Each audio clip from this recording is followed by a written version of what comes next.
Free. 결코 이렇게 되진 않을 거야. Okay, Pi. ここで立ち止まるわけにはいかない。 Who? Dios, ¿qué debería hacer? Pi's concerns. Okay, these are going to be together. Oh no, these are together. This is on its own. You know what, let's do Pi's concerns first. My name is Carlos. I had planned a prison break not too long ago.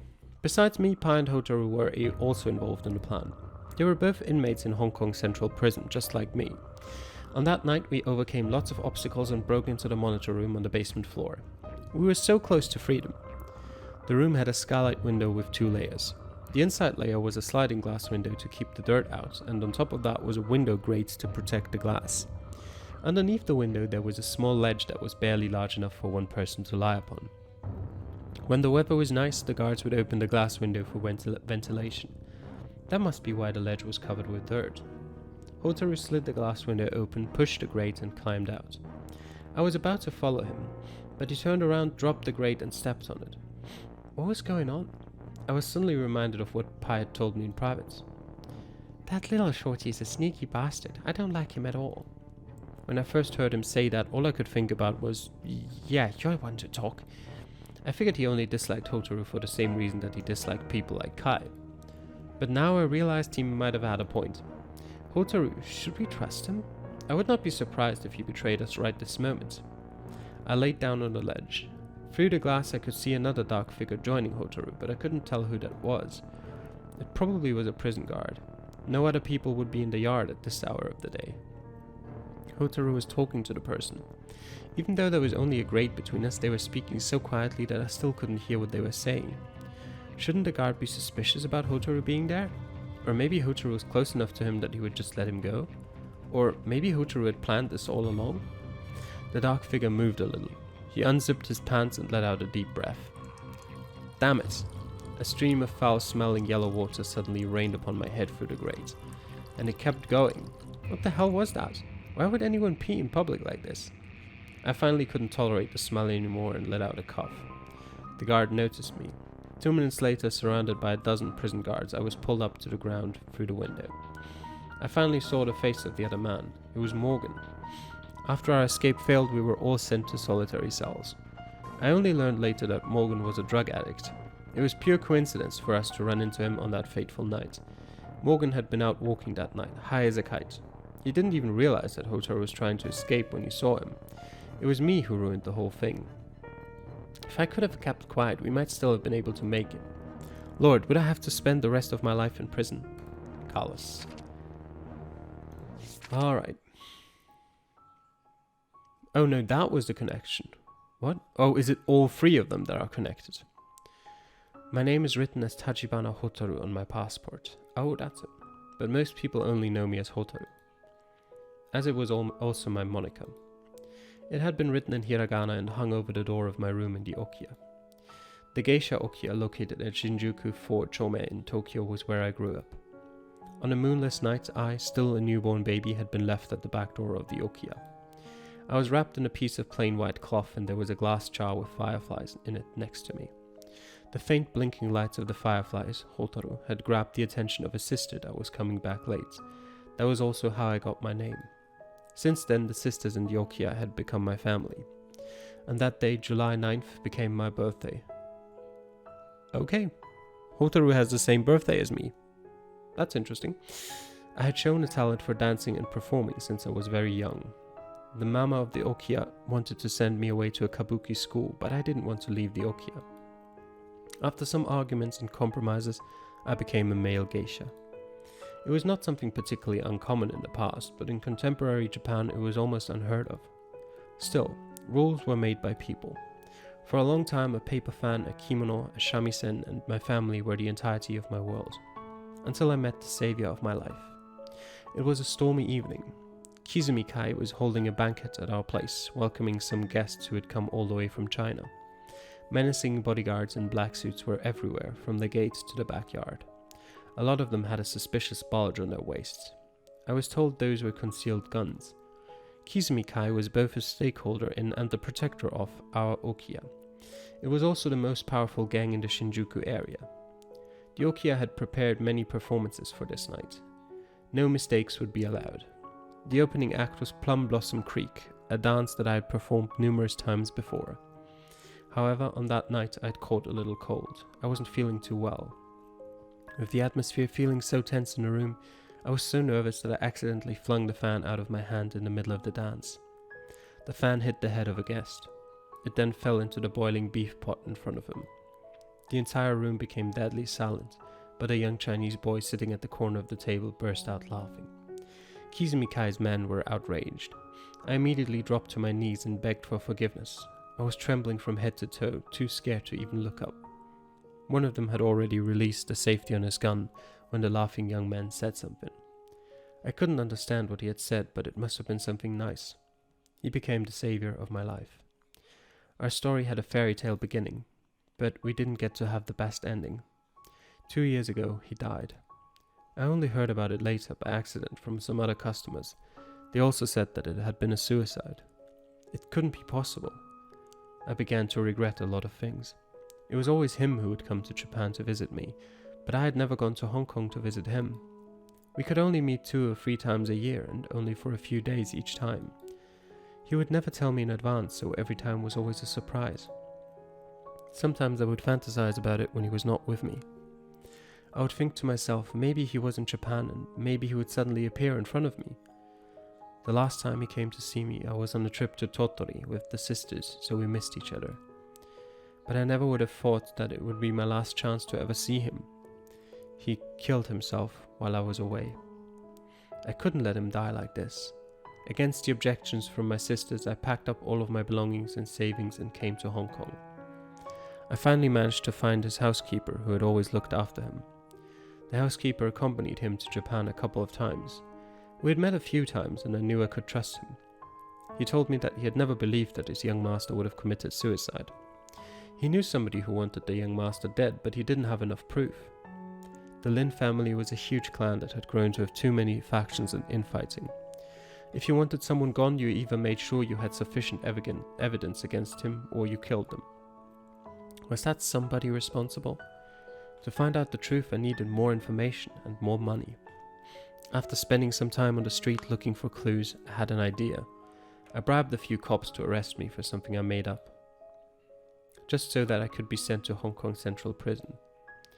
In here, not only would they take care of my room and board, I could make more money and collect more information with my special gift.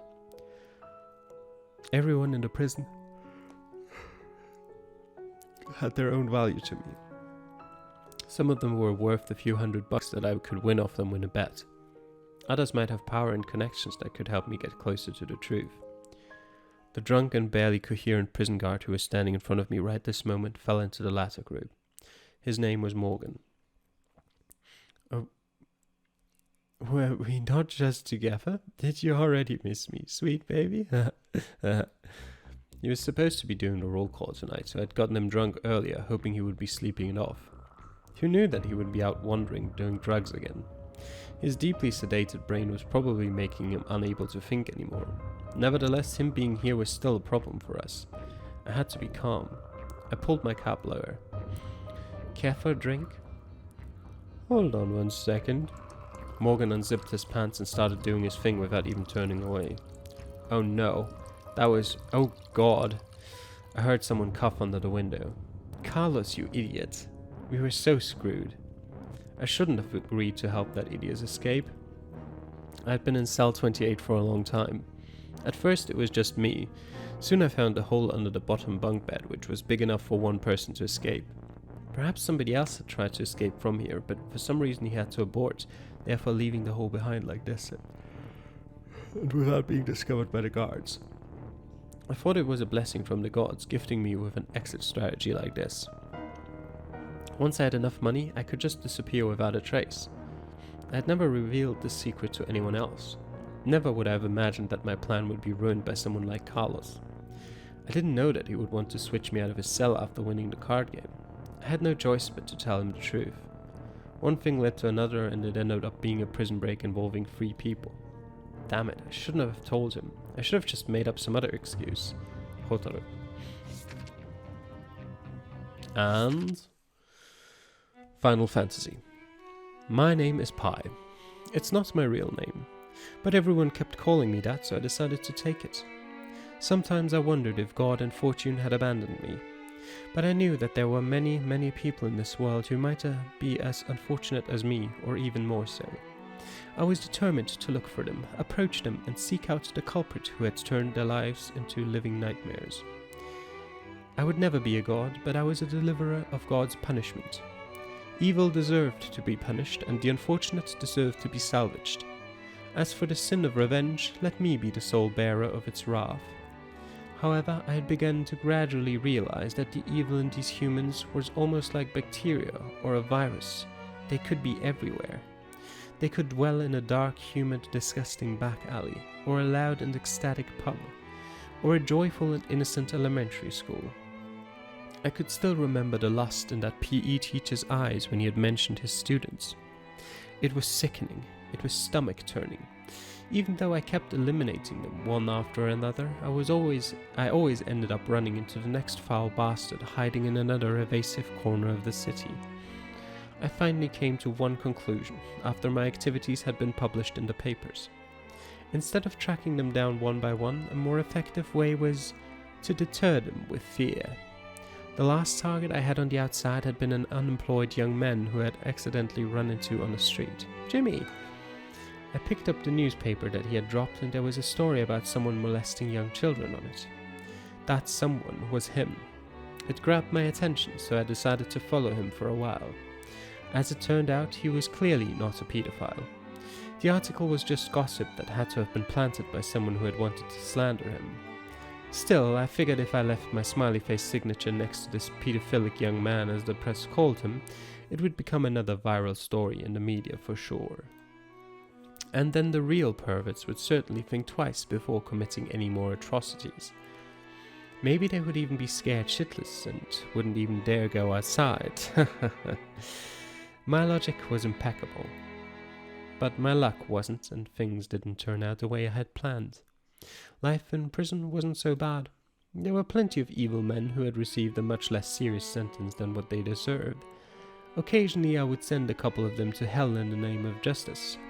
However, for every day that I had to stay in prison, more evil went unchecked in the world outside. The thought made me feel anxious every single day when I was in there. Therefore, the moment that I heard Carlos mention prison break, I immediately joined his plan without any hesitation. Today was the day of our escape. I was guessing that we might have run into some trouble. I said guessing because I couldn't see what was going on in the yard from where I was standing. Carlos was supposed to follow Hotaru out through the window, and I would follow them. However, Carlos was still lying on the ledge beneath the window. Since there was only enough space for one person, I had to hide myself behind the door. So far, only Hotaru was up in the yard. I had never fully trusted that shorty. If he dared to betray us, I would not let him get away with this. Right at that instant, I heard the footsteps of the prison guards on night duty. The twins had come back from the patrol. The door squeaked as it was pushed open. I held him tightly. There was a syringe in his hand. I choked the neck of the guard in front, but I didn't want to kill either of them. There was no reason to punish them. Besides, as long as I could get out of here, there would be nothing they could do about me. I was too careless. This man was much stronger than I thought.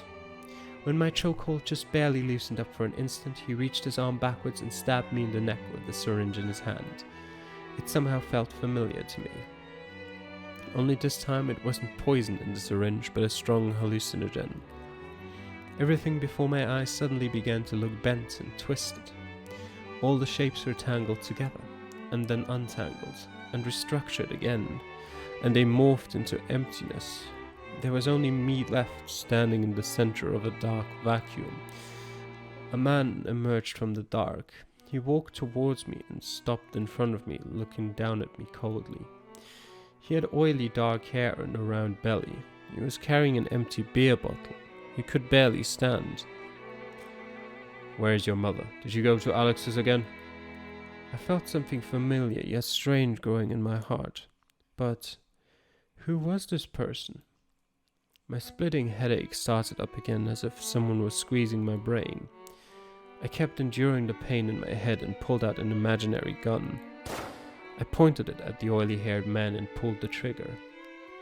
I heard a gunshot, but then I found myself holding a cooking knife instead. A bloody knife. The man standing opposite of me split into two people. A man and a woman, both with blonde hair and blue eyes, were holding each other intimately. The man seemed a little nervous, while the woman had a smirk on her face. They were looking directly at me. She was also holding a gun in her right hand. It was the same one that had just been in my hand. A wisp of grey smoke was rising from the tip of the barrel. Bastard. Bastard. Bastard. Bastard. No. No, I was not a bad child. My brain felt like it was being tumbled with 1,000 knives. Everything started morphing once again. The pain had spread out across my entire body. I felt like I was drowning in it.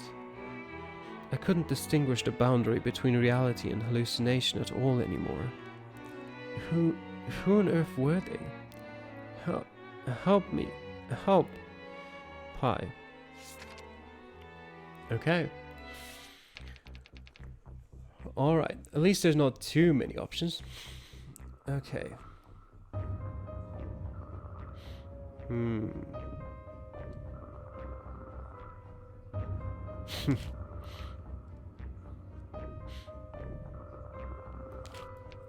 Okay.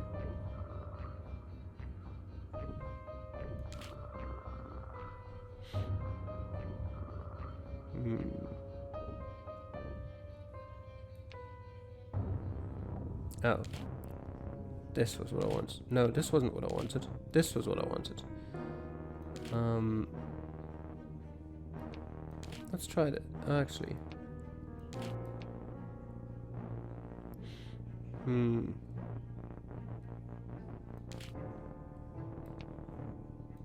know what? I don't know. Let's try this. I have no idea what it's gonna lead to. I held my breath, pushed my back against the wall, and grabbed at the door lightly with my hands. As soon as he took one more step, I would...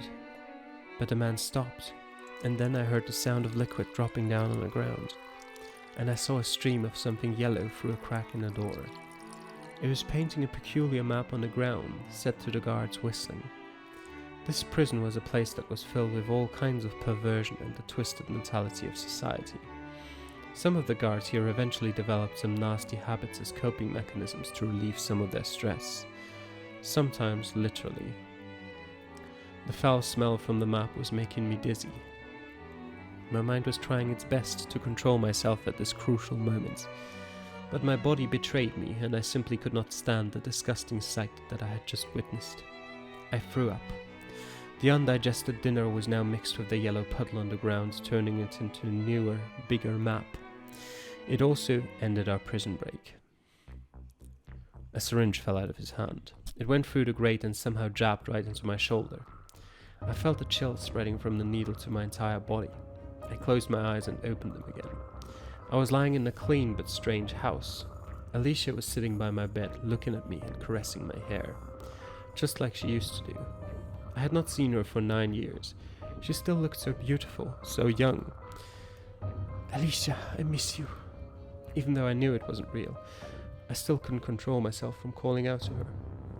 That was how powerful the drug was.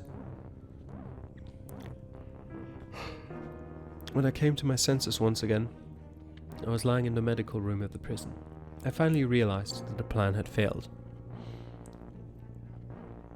Hold on 1 second. Morgan took out a syringe and aimed at his arm. But the needle did not go into his arm. He dropped it. Oh no. That was... oh god. Just when Morgan was wondering where the syringe had gone, voices came out from under the window. Carlos, you idiots. We were so screwed. Okay. How about this? I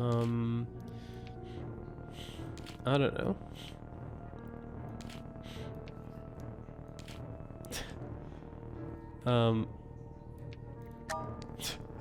Well, let's see what this manages to accomplish. I held my breath and pushed my back against the wall. Okay. The man stopped. I peeked through a crack in the door and saw the guard in front turning back to his brother and ask, "Which one?" "It's the new bar on Bay Road. You haven't been there, have you?" "No, have you?" "Of course not. I heard it from Morgan. He said the girls there were super hot and..." "Oh, that sounds like fun." The subject seemed to have excited the twins a lot. Their footsteps continued again just outside the door. God damn it, I need to stop right-clicking. I walked back to the skylight window and I saw Carlos being pulled up through the window while mumbling something.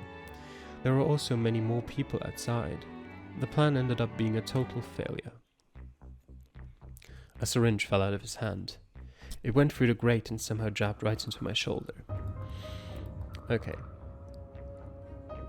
Hey, what are you looking at, Carlos? Who is that? I closed my eyes and opened them again. I was sitting in a huge, bright, white bathhouse. Alicia was giving me a bath and rinsing my hair. I had not seen her for 9 years yet. Her shampoo smelled so nice, and the water felt just right. The bubbling water came down from my hair and accidentally went into my nose and mouth. I coughed a little. For whatever reason, more and more people showed up in the bathhouse. Some of them were still wearing clothes. One of them pushed me off of my stool. When I fell to the ground, I saw that Alicia had disappeared. When I came to my senses once again, I was lying in the medical room of the prison. I finally realized that the plan had failed. Hold on one second. Morgan unzipped his pants and started doing his thing without even turning away. Oh no, that was... oh god. To make things worse, he even dropped the syringe in his hand when he was zipping his pants back up. The syringe fell through the gate. I heard someone cough under the window. Carlos, yeah. How many options are there even? There are loads of them. Alright. So, let's put the syringe back here. Actually, you know what? Let's try this. Okay, it doesn't change. Good, then let's put the syringe back over here.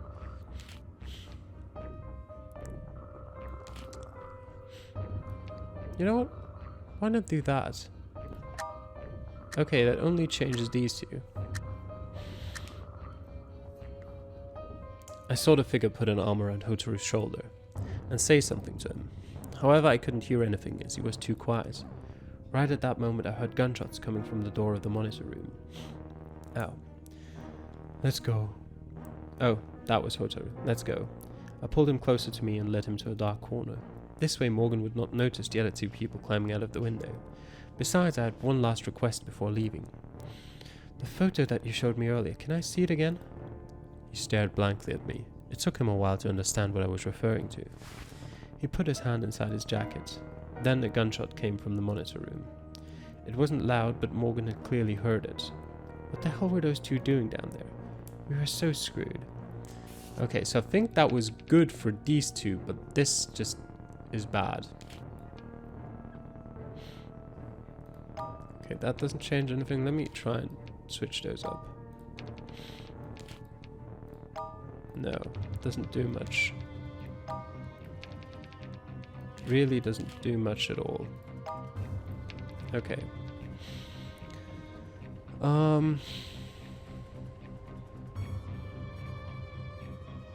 Okay. What's the problem here? Okay, this is the problem. But it can't really be anywhere else either. That's an issue.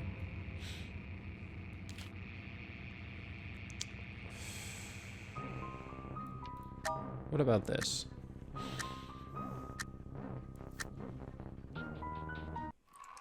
Damn it. Oh, thank God I had this hat on me. Otherwise, ooh. The guard zipped his pants back up and left with Hotaru. As soon as I couldn't hear them, I pushed open the grate and pulled myself up to the ground. We were almost there. Hold on one second. Oh, that was Morgan again. God damn it. Morgan unzipped his pants and started doing his thing without even turning away. My heart jumped up to my throat. I didn't know how Carlos did it, but fortunately everything stayed quiet below the window. Thank God. Morgan zipped his pants back up. I pulled him closer to me and led him to a dark corner. Yeah. Photo. Searched for a long time and pulled out a photo. The woman in the photo was wearing a leather jacket and a pair of jeans. She was walking out of a pharmacy and about to put on her sunglasses. The brown face under her cap looked very cold. I was honestly very grateful to Morgan.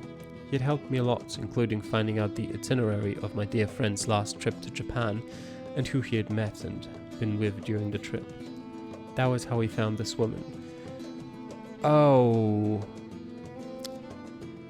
It's all coming together. I remember now. I remember the guy. I can't... Okay, I'll have to look up how exactly it went.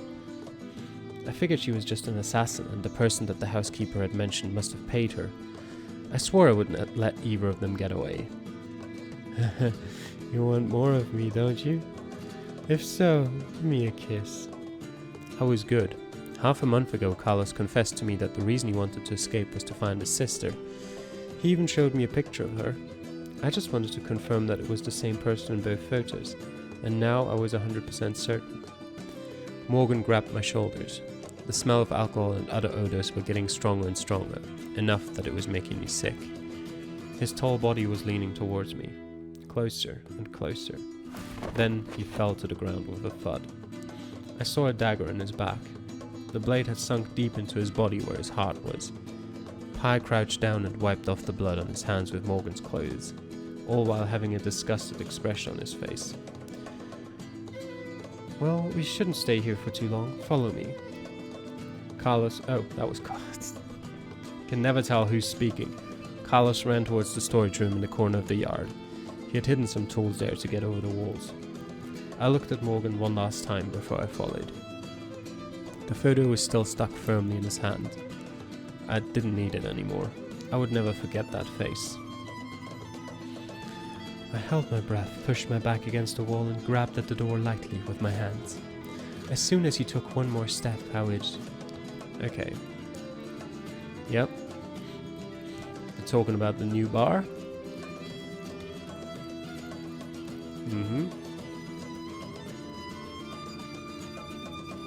The footsteps continued again just outside the door, only this time they were going farther away from me. After we got out of Hong Kong Central Prison, the three of us were all crammed into a car driven by a friend of Carlos. We were driving on roads that usually didn't have any cops and talking about our plans.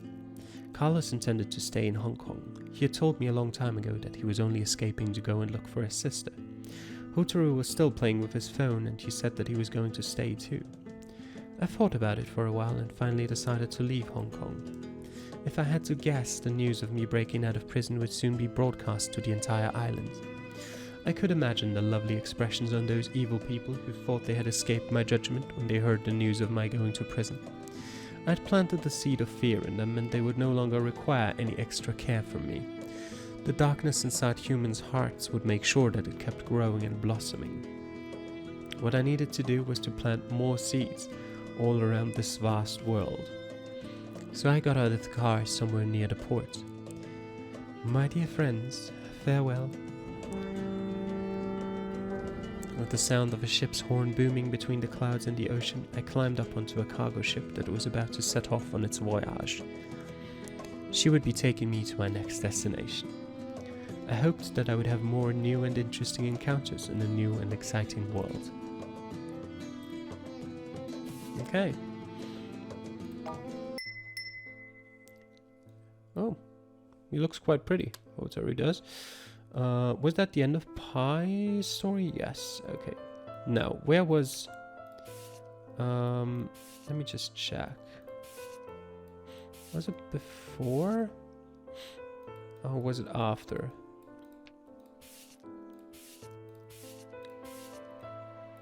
Was this one, wasn't it? Let me just go back. Yeah. This was the story. I want to remember. Yeah, his name was Lin Wei. I thought I recognized because we read the name Mr. Lin or something like that way earlier. And I thought I remembered it from somewhere, but I couldn't remember where from. This is it. I want to know how his story ended because I've forgotten. stood there facing the ocean. Mm-hmm.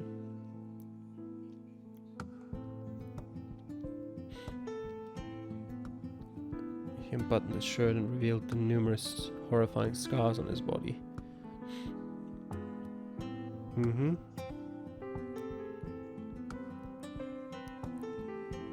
Yep. The last tourist had just left the beach. I grabbed his hand. A few minutes later, I dived into the ocean. He gave me one last smile and started walking into the ocean. The water gradually went over his waist, his shoulder.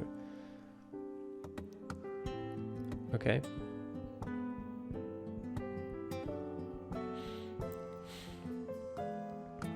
Okay, so he did kill himself after all. It was suicide. It was sort of forced suicide. It wasn't really like he'd have wanted to live on if possible, but there was just no possibility. And sort of he wanted to go out on his own terms. But that being the end of Hotaru's story confuses me slightly. Because then we would never know what actually happened to Ali. We probably might. But just not from Hotaru's perspective, I guess. ¿Por qué me pasan este tipo de cosas? Carlos, te extraño. Mm-hmm. 이게 바로 나의 처음이다.